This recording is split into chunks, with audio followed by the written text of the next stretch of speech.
ಬಾಗಲಕೋಟೆ ಜಿಲ್ಲೆಯ ಬಾದಾಮಿ ತಾಲೂಕಿನ ತಹಸೀಲ್ದಾರ್ ಮಜ್ಜಿಗೆ ಮಾಧ್ಯಮದವರಿಗೆ ಬೆದರಿಕೆ ಹಾಕಿರೋ ಘಟನೆ ನಡೆದಿದೆ. ಸದ್ಯ ರಾತ್ರಿ 12 ಗಂಟೆಯವರೆಗೂ ತಹಸೀಲ್ದಾರ್ ಕಚೇರಿಯಲ್ಲಿ ಮಜ್ಜಿಗೆ ಇರೋದನ್ನು ಮಾಧ್ಯಮದವರು ಪ್ರಶ್ನಿಸಿದರು. ಆದರೆ ಇದರಿಂದ ಕೋಪಗೊಂಡ ಮಜ್ಜಿಗೆ ಮಾಧ್ಯಮದವರ ಮೇಲೆ ಪೇಪರ್ ಎಸೆದು ಅವಮಾನವಾಗುವ ರೀತಿಯಲ್ಲಿ ನಡೆದುಕೊಂಡಿದ್ದಾರೆಂಬ ಆರೋಪ ಕೇಳಿ ಬಂದಿದೆ. ಇನ್ನು ತಹಸೀಲ್ದಾರ್ ಮಜ್ಜಿಗೆ ಮೇಲೆ ಎಫ್ಐಆರ್ ದಾಖಲಿಸಿಕೊಳ್ಳುವಂತೆ ದಲಿತ ಸಂಘಟನೆಗಳು ಹಾಗೂ ಮಾಧ್ಯಮದವರು ಪೊಲೀಸ್ ಕಚೇರಿ ಎದುರು ಪ್ರತಿಭಟನೆ ನಡೆಸಿದರು. ಧಿಕ್ಕಾರ ಧಿಕ್ಕಾರ. ಜೈ ಜೈ ಭೀಮ್ ಜೈ ಭೀಮ್ ಜೈ ಭೀಮ್ ಜೈ ಭೀಮ್ ಜೈ ಜೈ ಜೈ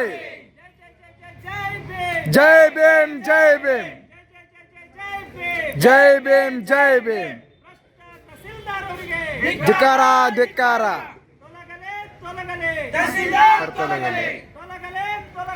ತಹಸೀಲ್ದಾರ್ ತೊಲಗಲೆ. ತಹಸೀಲ್ದಾರ್ ತೊಲಗಲೆ.